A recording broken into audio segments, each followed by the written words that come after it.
Hello, everyone, and welcome to the live watch party virtual book party for Of Course I'm Here Right Now. This wonderful, tiny, powerful guidebook on what to say to support someone who is grieving. Thank you so much for being here with me tonight. If you are tuning in on a computer, you should be able to see on the right hand side that there is a section for chat.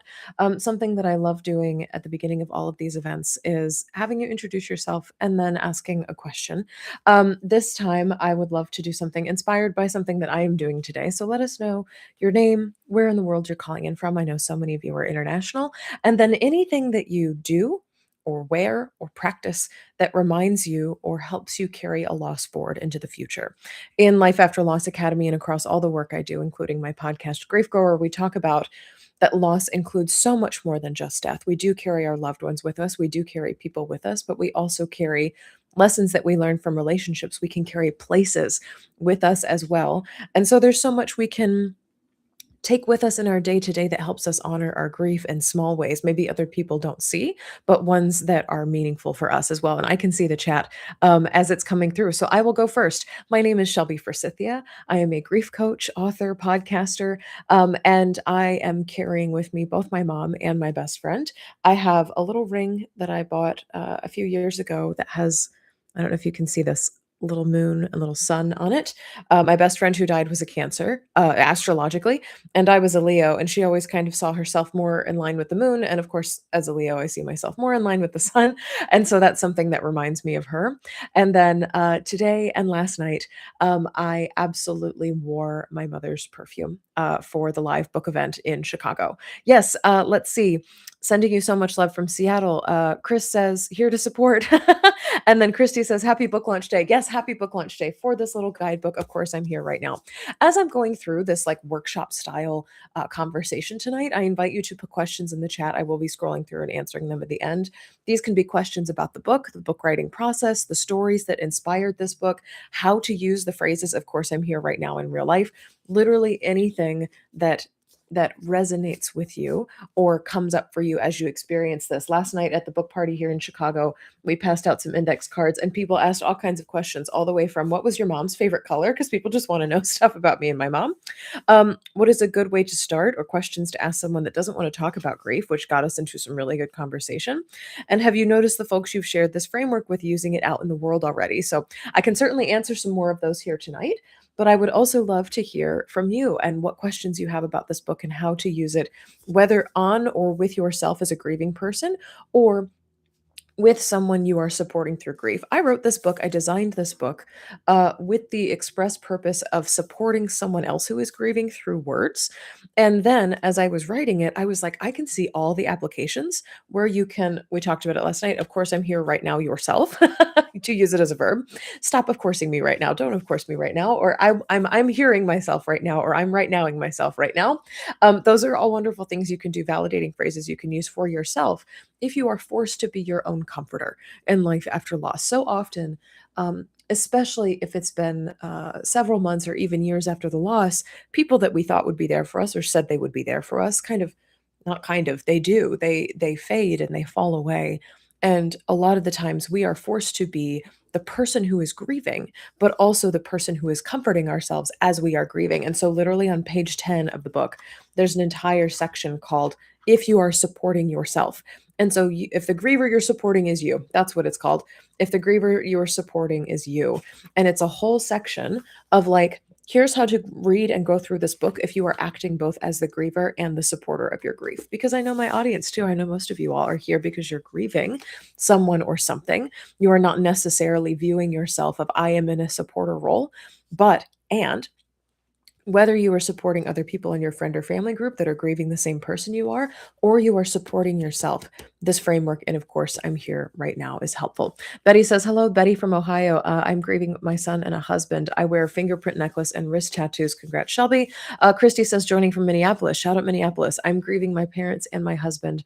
I'm wearing a ring I bought myself for Christmas that would be something my husband would have given me. I do that for my mom too. If I ever want something, I'm like, my mom probably would have gotten it for me.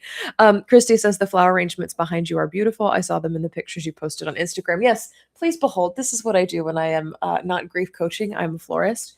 We every now and then when we want to make things extra special, we tie ribbons and have sort of this waterfall or draping effect. And I thought, with the cover of the book, that looked really sweet, and really cute, and also sort of mimicked the beauty of tears falling. I'm getting a little metaphorical now, but I have been a florist for more than 7 years here in Chicago, and definitely wanted flowers to be a part of my event. My podcast is called Grief Grower. My motto or my catchphrase, that's weird to say I have a catchphrase, but even through grief, we are growing. Like, this sense of grief is something we don't get over, it's something we grow with and alongside. And I use so many metaphors about growth, evolution, flowers in the work that I do. And so it was really important to me that something alive, something living was at this event.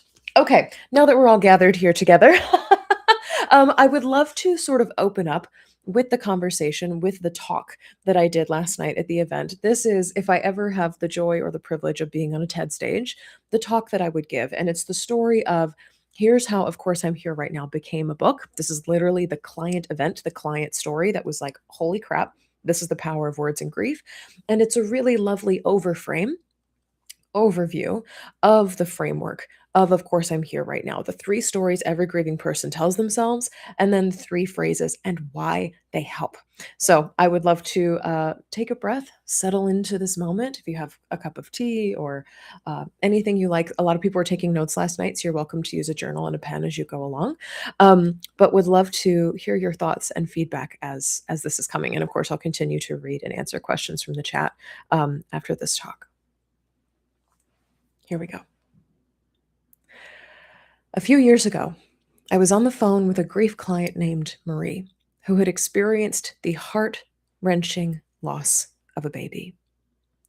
The death of this tiny, powerful dream of life was the absolute worst final blow after years and years of miscarriages and medical procedures, and Marie was understandably devastated.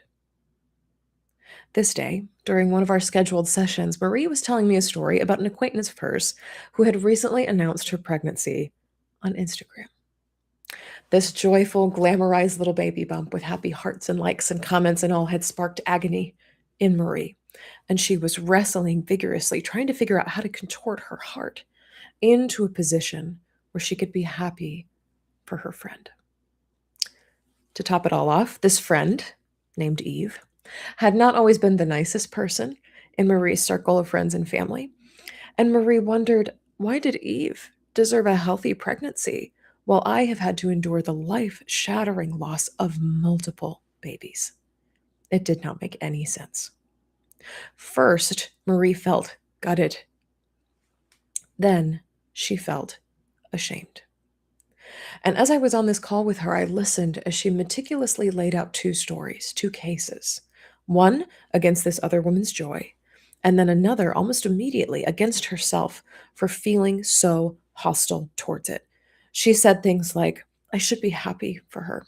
I should be able to congratulate her. I shouldn't be so upset about this whole thing. And as I was on the call with her, I pictured Marie staring at this roadmap with the socially acceptable destination of ecstatic new baby congratulations circled in bright red ink, but simultaneously seeing no river, no road, no backwoods trail that could get her emotionally there.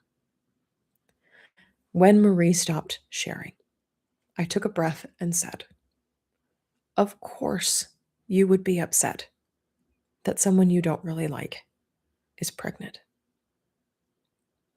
In that moment, I felt the energy of our call shift. And I stood by, I sat waiting as the gears inside of her head clicked and turned. And when Marie spoke again, she said, I don't think I'd ever thought of that before, that I would be allowed to be upset about this whole thing. Wait.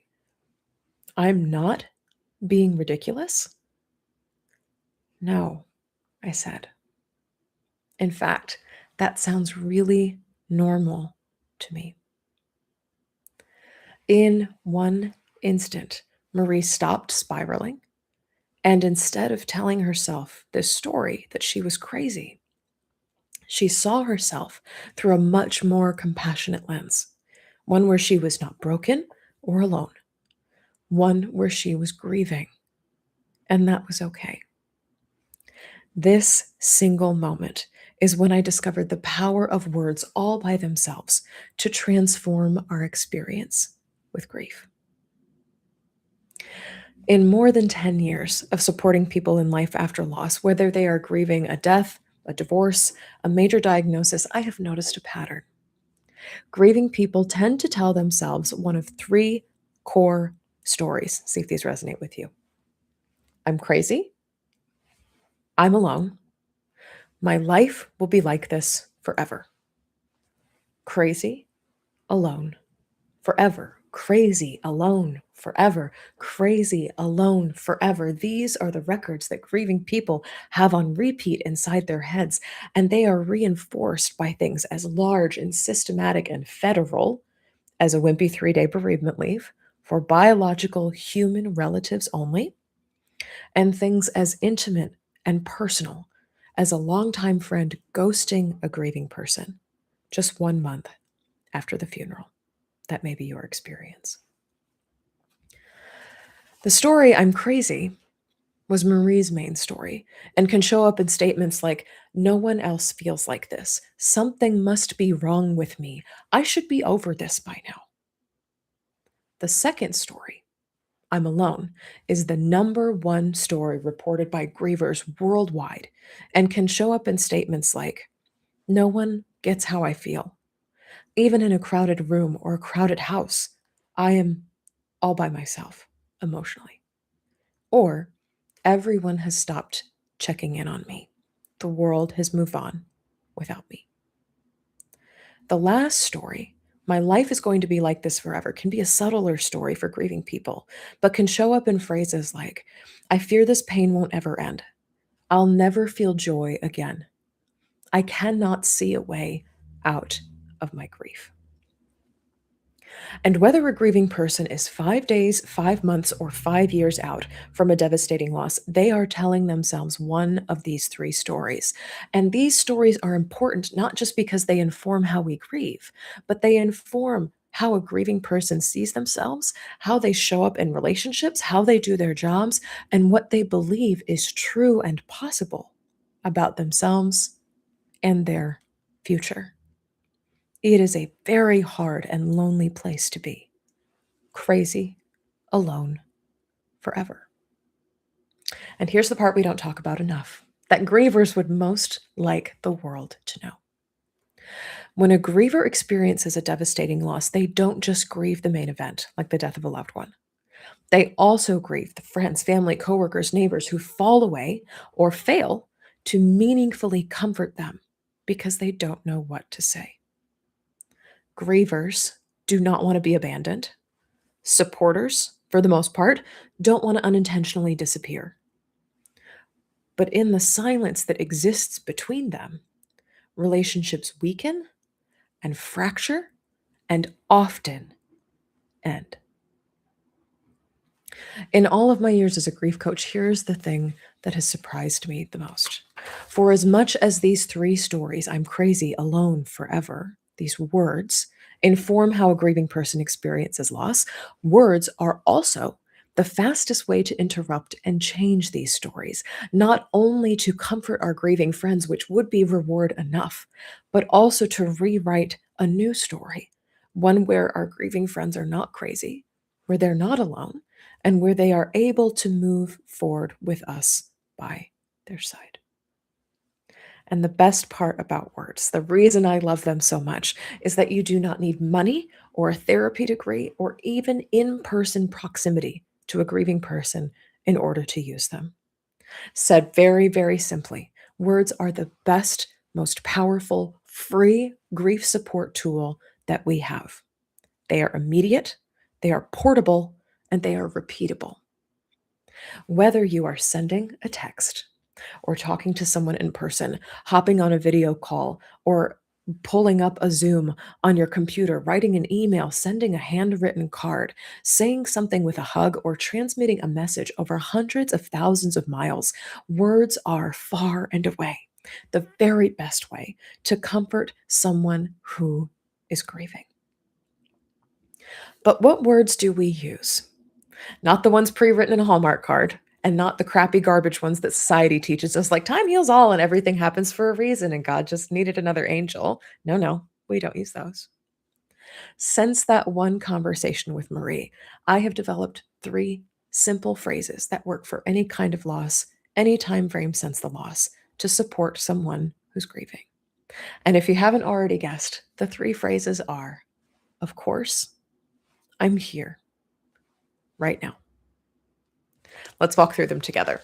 So, for a grieving person telling the story, I'm crazy, the phrase, of course, comes into conversation and validates their emotions. So, for example, if somebody says, I can't believe I'm still so sad. My dad's been dead for 7 years. You say, of course you're sad. Your dad is still dead, even though it's been 7 years. You were allowed to have that. Suddenly, they are not crazy anymore. For a griever telling the story, I'm alone, the phrase I'm here offers presence in isolation. So, for a grieving person telling the story, no one else gets how I feel, or no one else understands how hard this is for me. You can say, I may not be able to understand entirely, but I'm here, and I will not forget that you are grieving. I'll keep checking in on you. Suddenly, they are no longer siloed away in isolation. Your shoulders share the burden of their grief, and they are no longer alone. And for a grieving person telling the story, my life will be like this forever. The phrase right now sneaks in the back door of conversation and offers what I call covert comfort, acknowledging, even subconsciously, that this moment, albeit an extremely difficult one, is a single moment along the long arc of a griever's life. And so when a grieving person says, everything feels hopeless, you don't say, things will get better soon. It won't last forever. You say, right now, yeah, absolutely. I can see how hope is hard to find. With just two words, you release the pressure of the period on the end of that sentence. Everything feels hopeless. Right now, hope is hard to find. And offer possibility that something somewhere in the future may be different than it is right now. Three simple phrases. Each one changes, unlocks, shifts, transforms one of those three painful stories.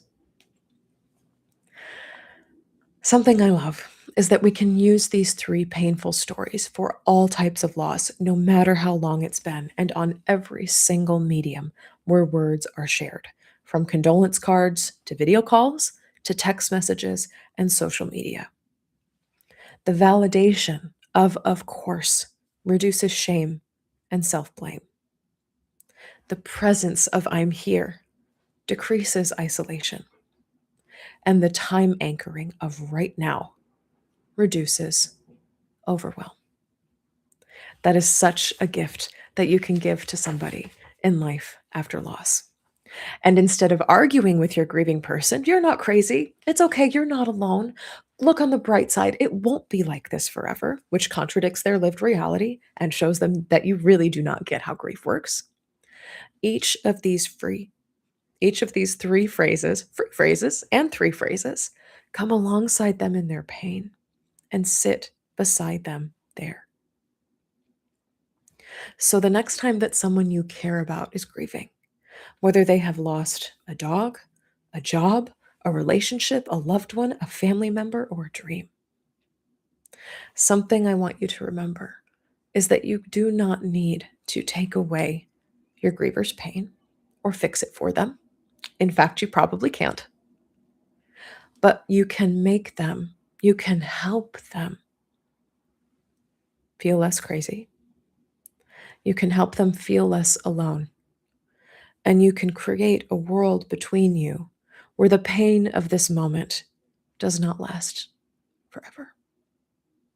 You can keep the pain of this moment from becoming an eternity. Grievers do not want to be abandoned, and supporters do not want to unintentionally disappear. And what I argue in this book is that words are our best bridge between the two. Said another way, your biggest grief support asset is not your money, your energy, your emotional intelligence, or even your time. It is your words.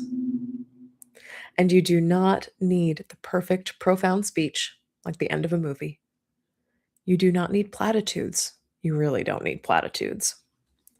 All that you need is three simple phrases. Of course, I'm here and right now. Thank you.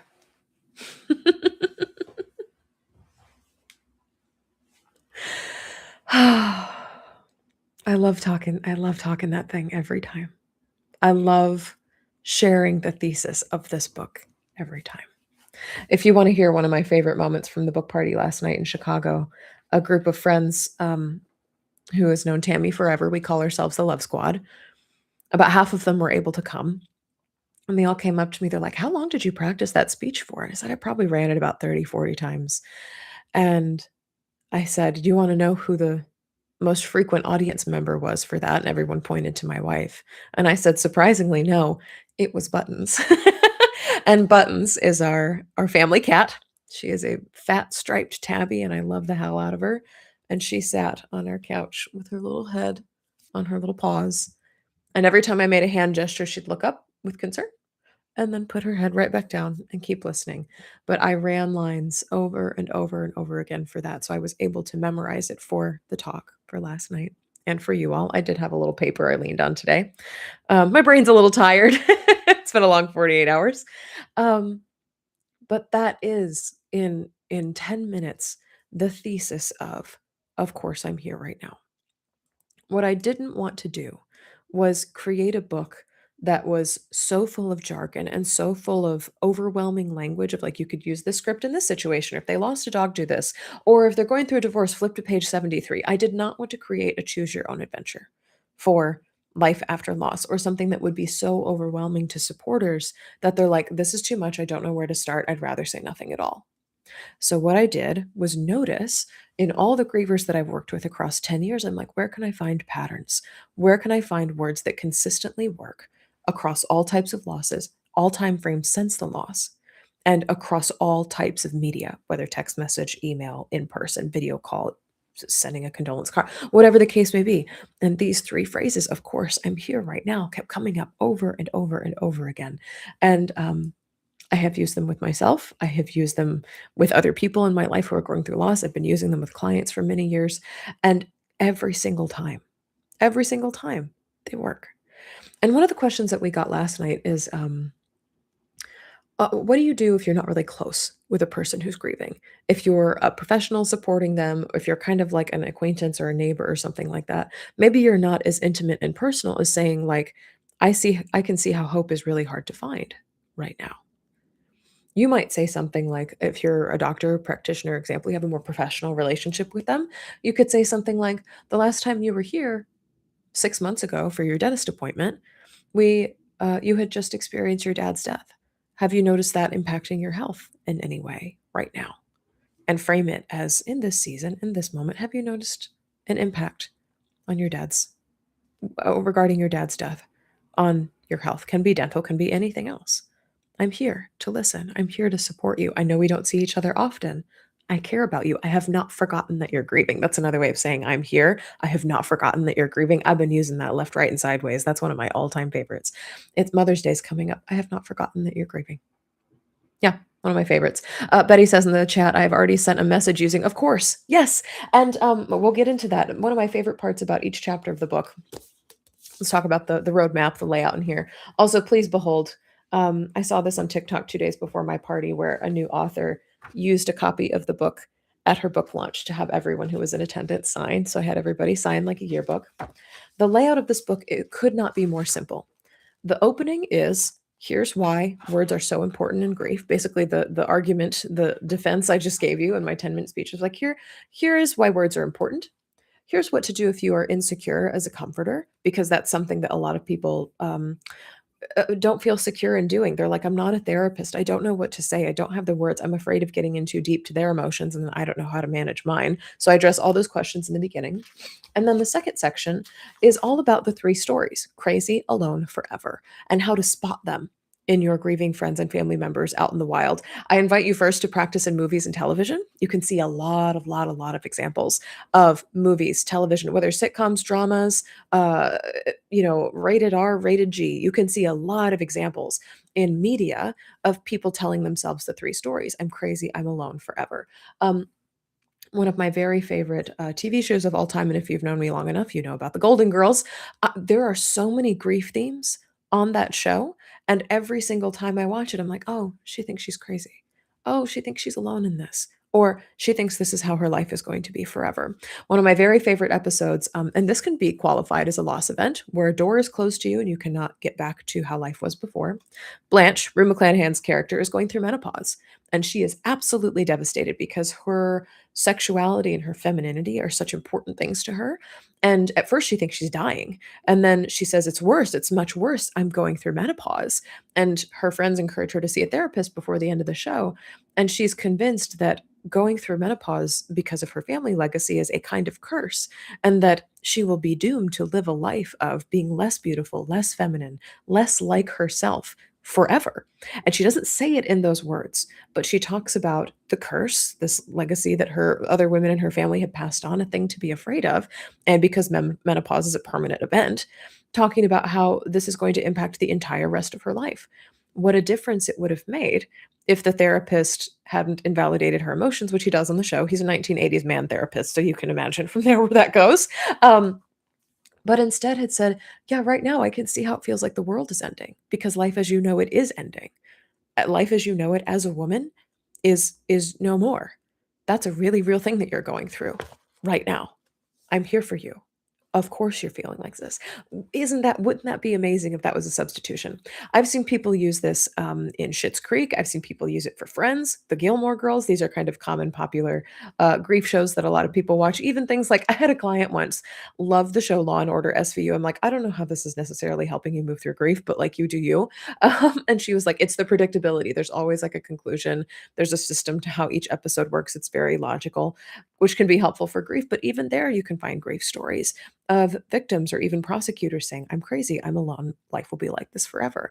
And you can play grief spotting. So I teach you how to do that. And then the middle section and kind of the meat of the book is the three phrases. So there's an entire chapter for of course, there's an entire chapter for I'm here, and there's an entire chapter for right now. And in each of those chapters, it's not just here's the phrase, it's here's why this works, here's why it goes against the garbage that society teaches us of time heals all, or everything happens for a reason, or you should be over it by now. Here's why these phrases genuinely help, and other ways to say it. Because I don't want you to be just like, of coursing people to death, pardon the language there, but like other ways of saying of course could be that makes sense to me, or I see how you got there, or I follow your logic, or I believe you, or I see you, or I hear you. These are all validating statements that are different than of course, but all do the same things. So if somebody said, to the example I told in the talk, my dad's been dead for 7 years, I shouldn't still be so sad. You can say, I hear you. Even though it's been 7 years, you're still allowed to be sad. I believe you that this continues to be hard. You just of coursed him without saying of course. You can do it. And so I have alternate phrases for I'm here and for right now, so you can keep using them in all the different iterations that matter with you. And then my very favorite section is at the end. I will not read it to you. I'm going to make you get the book and read it yourself. But it is a day in the life of a comforter, using these phrases across all of her relationships with her boss, with her children, with her husband, with her friends from knitting club, in all kinds of different situations. Her daughter's nervous about getting a part in the school play. She's telling the story. I'm crazy. Huh. Sussed out the story. Her boss is asking her something about going through a divorce and can she handle the workload? And she is like, oh, he's interested in the story right now. She runs into a colleague of hers who is at the supermarket, and she knows that his mother is going through a chronic illness and he's probably really overwhelmed. It's going to be like this forever. And so she offers him some language and the presence of I'm here in that one 60-second interaction. And so it's a literal day by day, not day by day, hour by hour, play by play of one person, one fictional person's day, of here's all the different ways you could use this for Someone just died. There's a wildfire in California. Your child's afraid of not getting a part in the school play. Someone's mother is sick. Your coworker's going through divorce. All the different instances where you can be interacting with a grieving person in your day to day. And then my very favorite part, and this is a part I will tell you from the end, the one or few instances where you can use all three phrases at once. And this is something that just absolutely sent chills down my spine as I was writing the book because I just kept writing because it's the title of the book. Of course, I'm here right now. Of course, I'm here right now. Of course, I'm here right now, over and over again. And then I had this day where I was writing where I put the pieces together. I was like, that's its own sentence. Of course, I'm here right now. Of course, I'm here right now. And I talk about at the very end of the book, there are seasons of life where grieving people feel as if their presence or their experience or their emotions are a burden to the others around them. And there can be, because of societal pressure, this instinct to push away help or support because, don't bother with me. What I have can't be fixed. I'm just going to cry at you. I'm just going to collapse. I don't know what I need or want. And so to approach a grieving person, even yourself, if you are self comforting, we talked about that at the beginning of tonight's workshop, but to say, of course, I'm here right now. There is nowhere else I need to be or want to be. You are what is important to me right now in this season while this is happening. This is significant. My I want to be here with you is another way of saying that. This matters. You matter so much to me that of course I'm here right now. It is so obvious that your presence in this season is the one place I would want to be in the world. And so they're very rare instances, but significant ones where you can use all three phrases together. Heather says, hi, I'm Heather from Salem, Massachusetts. I keep photos of my people close so I can see their smiles and talk to them. I'm a medical social worker at a hospital navigating hospice and end of life care daily. Hell yes. This is for hospice care and end of life, especially when you are telling other people bad news. Mhm. Or talking about really sticky end of life situations with people. I had a coworker recently whose sister suffered a stroke suddenly, and she texted me. She's like, "I'm really scared," and I said, "Of course, this is a really scary thing that's happening right now. We will cover your shifts at work in this season. We'll cover your shifts at work. We're here for you. We're standing by." But of course, this is really scary. Or for a family member to say, "I don't know what to do." Another way of saying, of course, it makes sense that a decision's really hard to make right now. Works in all kinds of situations and scenarios. Betty says, I've already sent a message using, of course, I love it. Keep going. Send us more examples. That would make me so happy. Um, Someone says, how do I hold space for knowing how abusive someone who passed is while honoring someone who hasn't and may not ever realize his abuse? Ooh, yeah. This is a sticky one because this is less about, of course, I'm here right now, and more about I know information about someone who died that someone else doesn't. And so this is an instance where I might use, of course, I'm here right now with yourself and with the other person, but not necessarily in the way I described in the book. This also came up during the book talk last night. Let's start with you. So to say, of course, I would have conflicting feelings when others bring up this person in conversation. I need you to validate yourself. I am here with you. Another way of saying that is, I will not abandon you. Self, Magical Maxine. I will not abandon you as you enter rooms where this person's name is being spoken. Basically saying, I will not shut down as a result of this. I will not abandon myself as I'm going into rooms like this. And right now, Magical Maxine, my job is to survive, insert moment here, insert interaction here, insert family reunion here, whatever the case may be. And that can be like ways of self validating and anchoring yourself in time, and then also being present to yourself in the moment. I'm going to shift now to the other person who may not ever realize their abuse. This came up last night in conversation where I have a very dear friend and former client, and she says, I've used, of course, I'm here right now on myself, but when I'm in the presence of other people's pain, because her first instinct, even as a griever for more than 2 decades of her life, is to fix it, to stop the hurt, to stop the pain. And that's a very real instinct that so many grieving people have. And in the very first couple pages of this book, I write, a griever's heart often breaks their neighbor's heart too. Of course it does. It is so painful to see somebody that we care about, even somebody we know tangentially, like through work, suffering. And so even though her heart has broken many times over and she would identify herself as a grieving person, she still has this instinct to fix or to offer resources instead of simply being with and being alongside. So for this other person that may or may not ever realize his abuse, you could say, of course they would remember him like that. I am present with them. I am here with them as they have their own grief experience of that. See how I'm putting a little bit of distance between you, but still validating their experience, being present with their experience. And right now, I am present to their experience and also present with my own. Does that make sense? So it's not necessarily using these phrases in such a way where you are validating their grief or agreeing with the pain that they're in, because that may not be where you are. You may never understand why someone would grieve a person that's so harmful to you. You do not have to consent to their expression of grief. I talk about this in the of course section of like, what if I don't agree with how they're processing their grief or how they're expressing their grief? You do not have to. Of course is saying I understand. It is not saying I agree. Those are two very different things, and I get into that more in the book.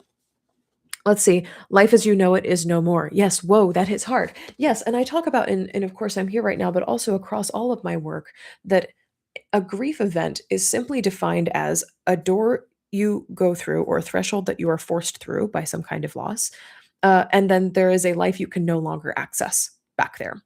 I wrote a whole blog article. I did a podcast episode on there are positive events in society that the world or culture holds up as like, yay, you did the thing. You get married, you graduated, you had a baby, you got a promotion.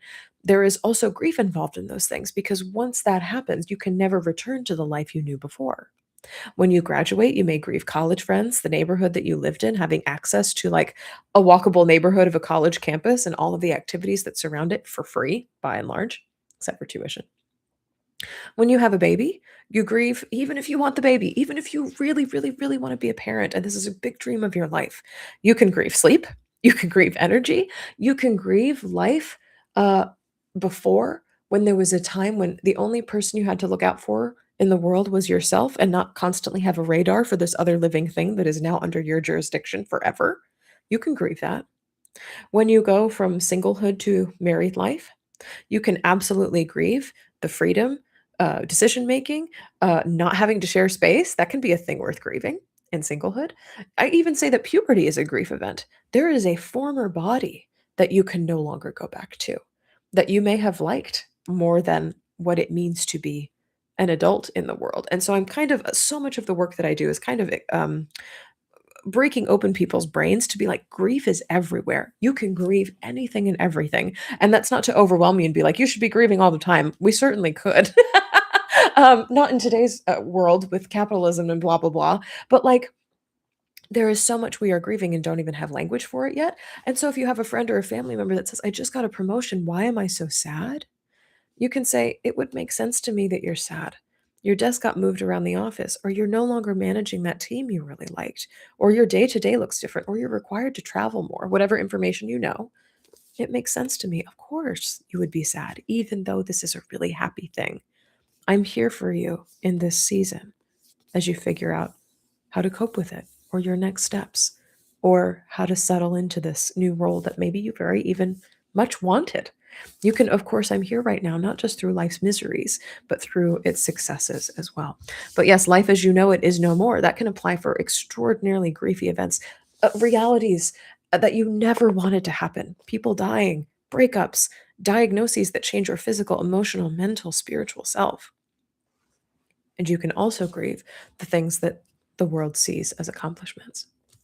Yes, Chris says, I wonder if you can address the LGBTQ grief because so many people make chosen family or friends, and friends fall away, so it's more impactful. Yes, absolutely. And Jenny says, so much of that, Christine, compounding the loss of a family we should have had there for us and have lost too. I feel we often have extra abandonment issues that all kinds of grief sit atop. Yes, this is, people are like, oh my God, you just came out with your third book. What are you going to do next? It just came out today. Give me a minute to catch up.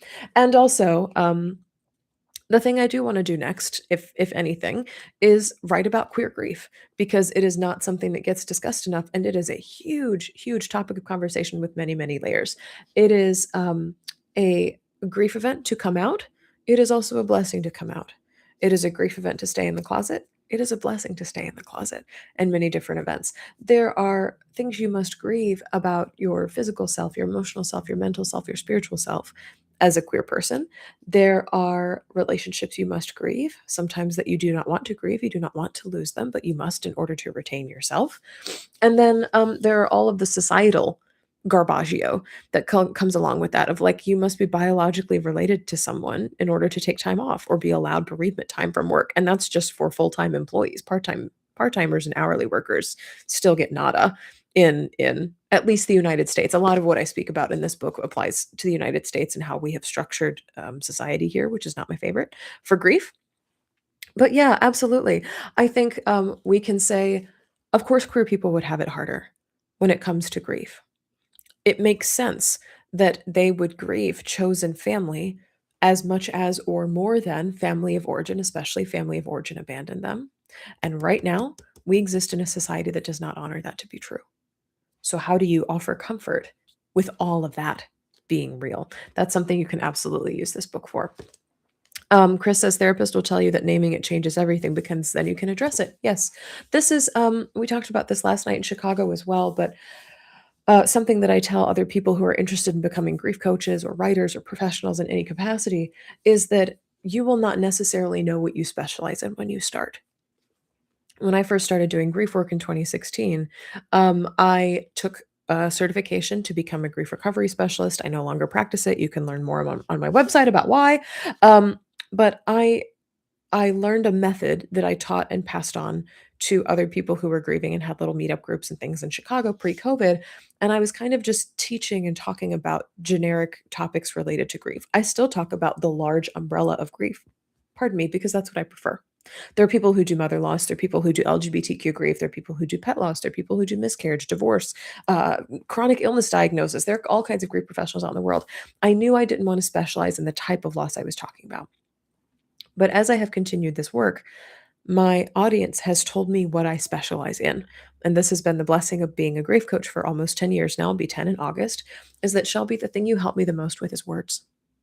You have helped me wrap language around my grief. You've helped me name what I'm feeling. You've helped me express it or set boundaries with other people using language and words. Like this is why I'm so passionate about words. I'm like shaking my own book in my face right now because words, they absolutely alter and change our grief experience.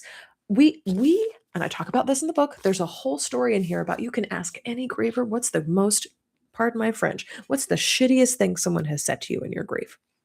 And they'll be able to tell you like that.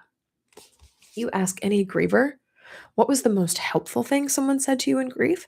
For a lot of people, it's going to be so much harder. Partially because of the negativity bias, we remember things that hurt more than things that help, but also because we are not taught actual phrases in our society that are helpful when it comes to grief. I tell a story, and I told this on my Instagram a few days ago, and I tell it in the book. But there was a college professor. Okay, I need to go back a little bit. My mom died December 26, 2013. The day after Christmas, her favorite holiday. It was trash. And she died from a recurrence of cancer that came back, and hospice said, oh, yeah, you probably have 6 weeks to 6 months based on other cases we've seen like this to say goodbye. And she died in 7 days. And so while it is not a sudden death like a suicide, a car crash, an overdose, I qualify that as a sudden death in my brain for my grief because there was literally no time to prepare for your mom's going to die and now she is dead. It was 7 days. That was not enough time for a 21-year-old girl to prepare for the fact that her mother was going to die. That qualifies to me as a sudden loss.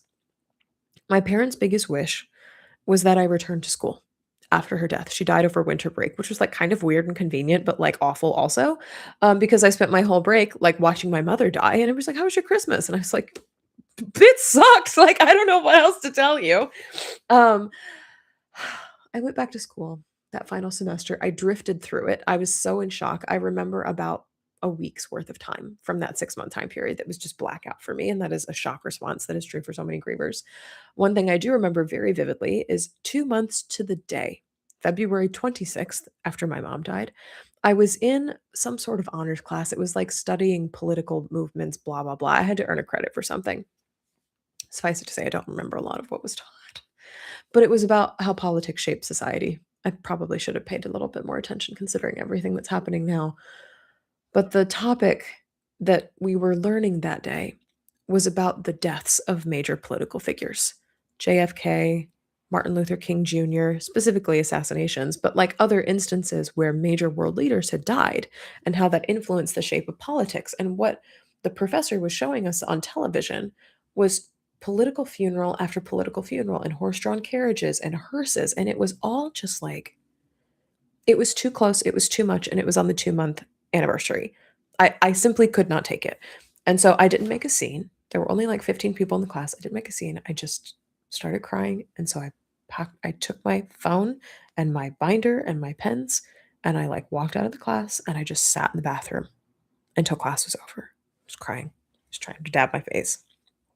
And I realized I don't remember what I left in there, coat, backpack, something essential. Class was over. I heard everyone leave. And then I went back from the bathroom to the classroom to pack up my stuff. And I told the professor what happened. And all the professors knew. I don't remember who emailed my professors. It may have been me, or someone else being like, Shelby's mom died. Be cool.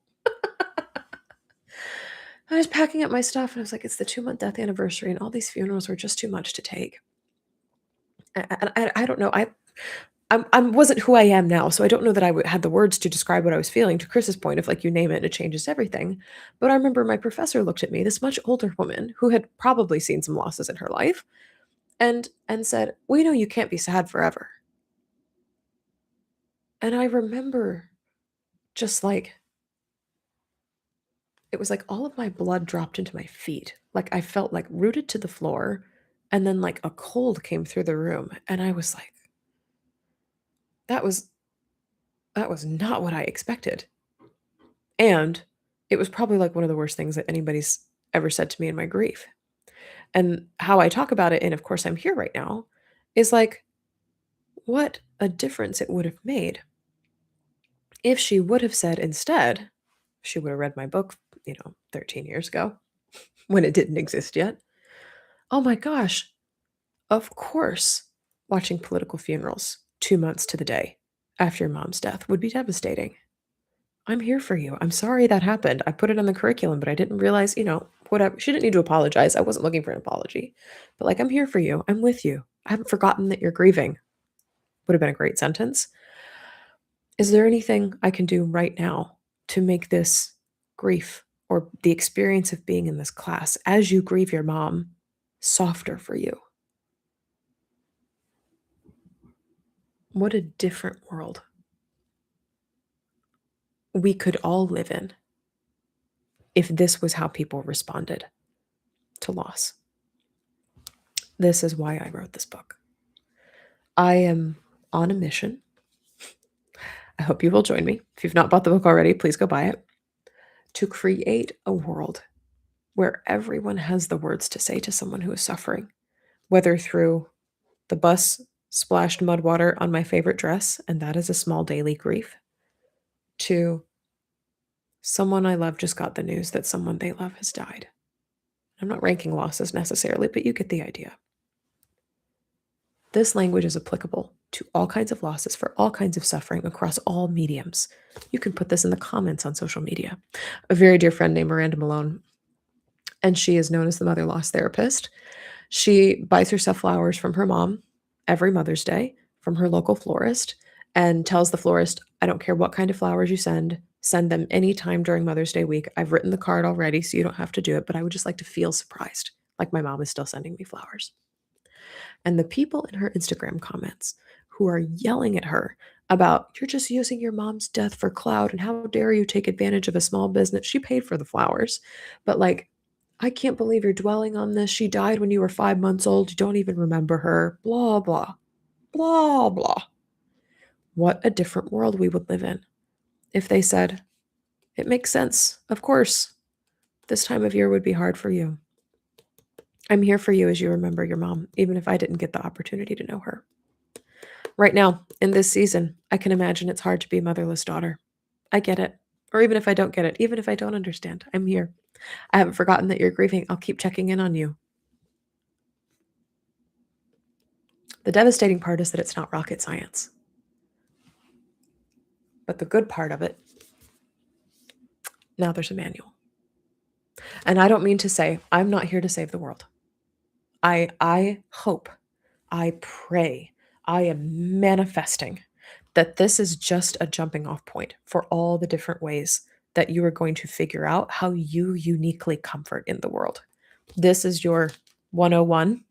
You will invent through this book and just through interacting with other people in your life and interacting with your own grief what phrases, what words are genuinely helpful and comforting to you.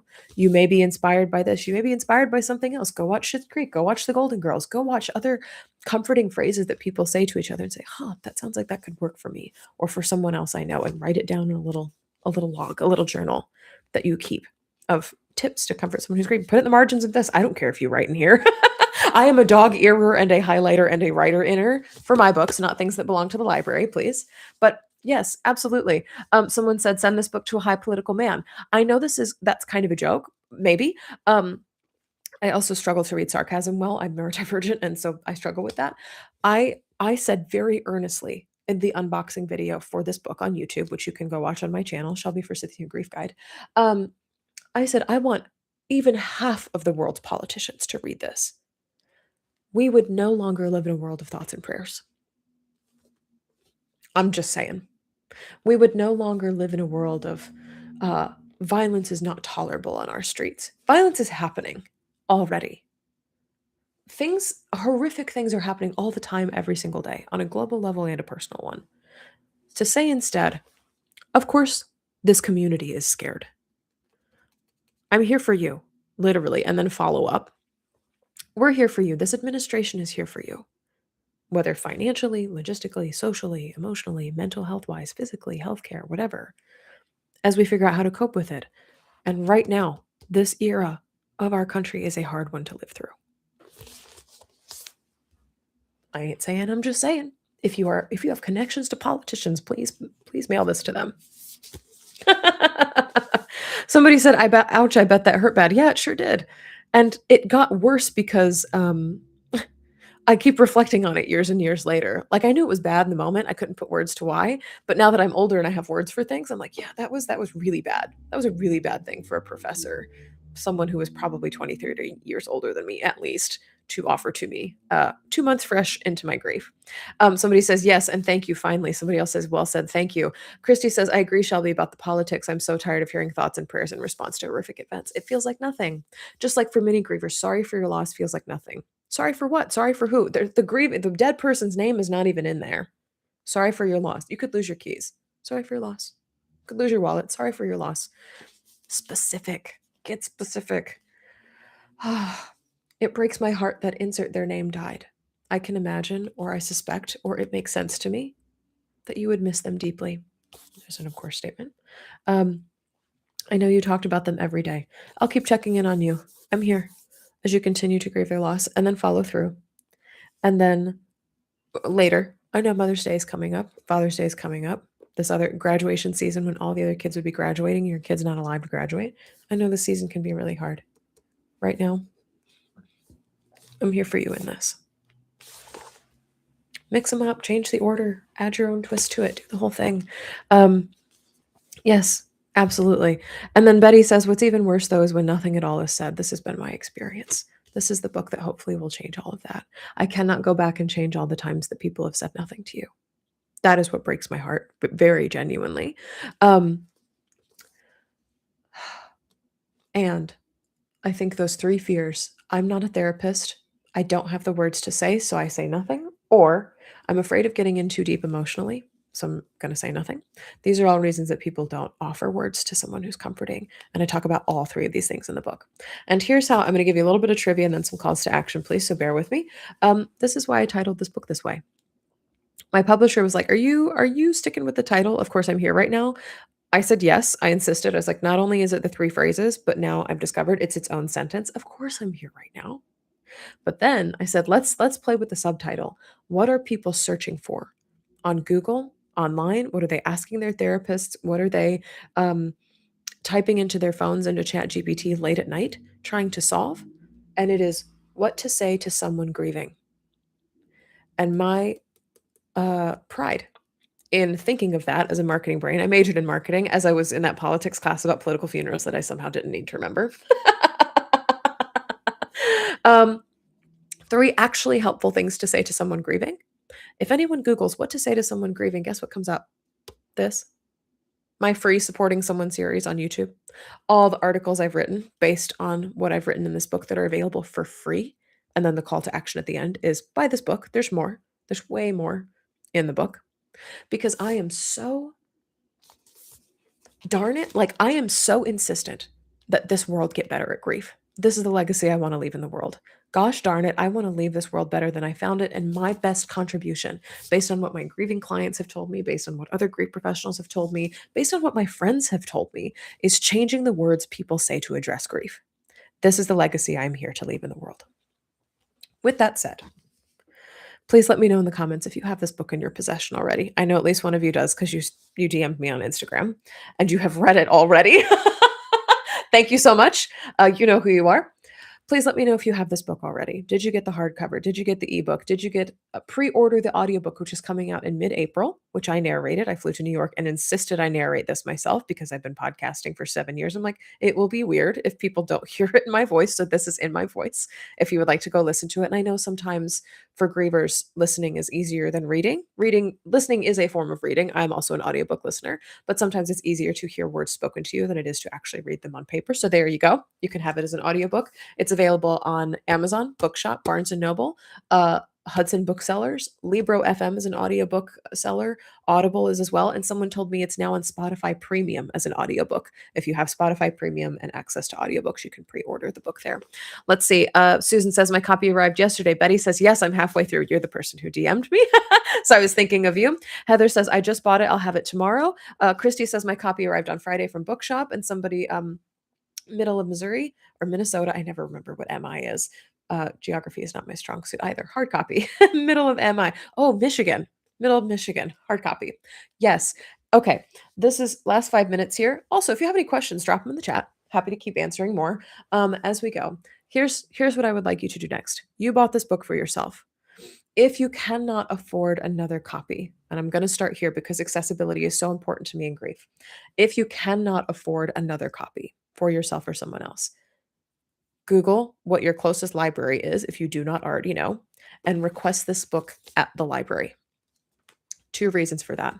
Libraries have money to spend on books, so they can use their money to buy this book. Number 2 is back to that Google thing. What are people searching for when they're looking for grief support? It's what to say to someone grieving. So anyone searching your library's card catalog for grief support books, what to say, supporting someone grieving, they're going to find this. So not only will you be able to access it, you can say, I requested this at the library. It's going to be there. You can Google it. You can share it with members of your community, and then they'll see the demand for it, and then they'll buy more copies with their nice money. And then you can be responsible for bringing it to your community that way. You can also request that your local bookstore carry it. You can also request, somebody on here was a hospice and healthcare professional. You can request your organization use their budget to buy copies of this, whether it's a bulk in 5, 10, 20 copies. If you want a big bulk order, please contact me. I can put you in contact with my publisher. You can get a discount for ordering in bulk. Although many bookstores, especially local ones, will just give you a discount already if you order more than 20 copies of a book. Use other people's money to get this book where it needs to be. If you volunteer at a local hospital or hospice, if you're in a mutual aid organization, if you have a book club that frequently reads books and every now and then you want to do some nonfiction, throw this into the mix and notice how you are supporting each other through grief. If you do have the money to buy more copies, please buy them. Especially the first 7 days of a book's release are the most crucial. This is when bestseller lists are looking at it and seeing, is this something that we should even list as, oh my gosh, this is really popular. People want this. This also tells my publisher and all the publishers of the world that people give a shit about grief books. These are some of the least published books in the entire world. Romance is first. No surprise to anyone. Romance and fiction books are first. But nonfiction books, especially about grief and loss, are often some of the least published books. And when they are published and brought into bookstores, they're often on the bottom shelf where no one can find them because they're seen as too sad and unhelpful and no one wants them. I'm also on a mission to change that. That's a separate conversation for another day. Lindsay says mine arrived on Monday. Chris says my book's not arrived yet. Sadly, not yet. Life is lifing, but this week it is coming. And then I'd like to give a copy of books I like to my therapist who puts it on their bookshelf for others to borrow and read. Buy a copy for your therapist. I would be so honored. That would make me so happy. I honestly hope my therapist buys one. I don't know if I can ask her that, but I might. Or I might just bring her one and be like, you can read it, you cannot read it, but here you go. So I will probably be gifting one to my therapist this week. The other plug I would like to give you before we leave today, and I will drop this into the chat and I will send it with the replay also. So if you're watching the replay, do not worry. Go back to the email you found this in, and the link will be there.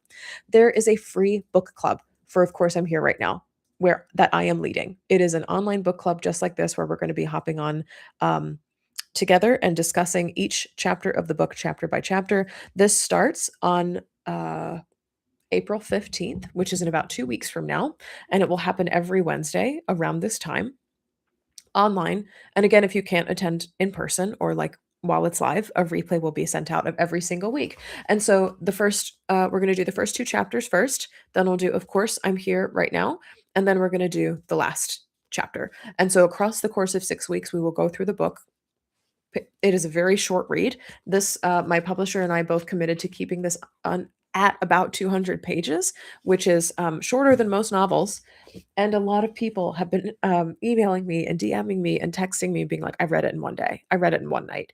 And so we will go through this week by week over the course of 6 weeks. Again, it is free. Once you have your book in your possession, just type in the receipt number, no photo upload required, and join the book club. And you have 2 weeks left to do that. And we will read this book together. The last thing I will say in terms of promotion, I know some of you are halfway through this book already. Some of you just got it. If you can finish it by the end of this week, I would be amazed and impressed by you. Because I don't think I've ever finished. There's a couple books I finished in one day, but most I finished in about 2 or 3 weeks.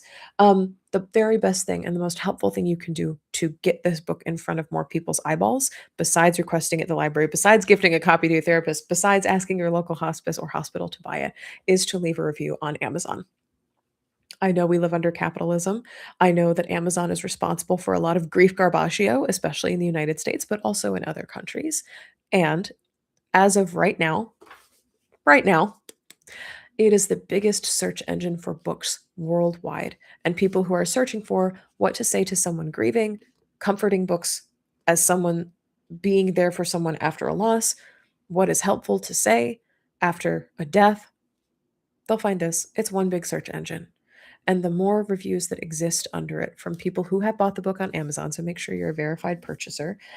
This is how you can use your Prime membership for good. If you still have it and you feel bad about that, write a review of the book, please. Amazon, Goodreads, Storygraph, Google Books, wherever resonates the most with you. It can be just a few sentences. You can take a picture of yourself holding the book if you want some bonus points from me. I always appreciate that. But like anything you can say on there of how this helped you, how you're already using it. Betty saying, of course, I've already used of course several times this week. How you've used it with yourself, how you've used it with other people, something that you learned, a favorite passage, whatever it is. It is so helpful for other people to see that grief books are valuable, that this book might be for them if they're struggling to support someone who's grieving, or if they're a griever who's supporting themselves after a loss, and that it is easy to get through and something that the framework makes sense in a time of great crisis or struggle or loss. I made the process of supporting someone who's grieving through words as simple as I possibly could, and then I put it into the shortest possible book to deliver to the masses. I'm so stinking proud of this thing, y'all. It is, I also said this on the unboxing on my YouTube channel, but like what a blessing it is to be in love with my work. My wife and I were talking the other night, and she's like, sometimes, she didn't use the word jealous. I told the story to a friend earlier today, and I couldn't remember what word she used, but she's like, oh, admire. She said, I so admire the passion that you have, that you are so obsessed with the work that you do. And I really truly am. Like this is the work of my life. I know I have another job because capitalism, we all have to pay the bills. One day I hope this will pay all my bills. And I wake up with so much purpose and fire under my butt, and desire to output things into the world, because I know how much this matters. I've seen this work. I have a vested interest in changing the life of every grieving person because I am so sick and tired of words being the thing that break relationships. And for friendships and family relationships and co working relationships to be another thing that grievers are forced to grieve at the worst moment of their lives. We shouldn't have to. It doesn't have to be this way. And if we simply change the words we use to respond to people in grief, whether we're their friends, family members, coworkers, bosses, neighbors, we create a world in which relationships grow stronger as a result of grief and not become other things that we are forced to mourn in addition to whatever we are already grieving. More grief is not added to our plate. That is the gift that I want to give to the world. Christy says, I just submitted an online request for my local library system to purchase the book. Yes, yay, thank you. Heather, you really should be proud. Birthing this creation can help people help each other's relieve so much suffering. It is wonderful. And then Michigan says, looking forward to that next book you were talking about. Yeah, give me a second to ride the high of this little baby. And then we'll get there. Absolutely, because queer grief is something that needs to be explored as well. And I know I am not the only queer grief professional in the world. I do not want to be. I'm grateful not to be. I'm grateful to be encircled by so many others.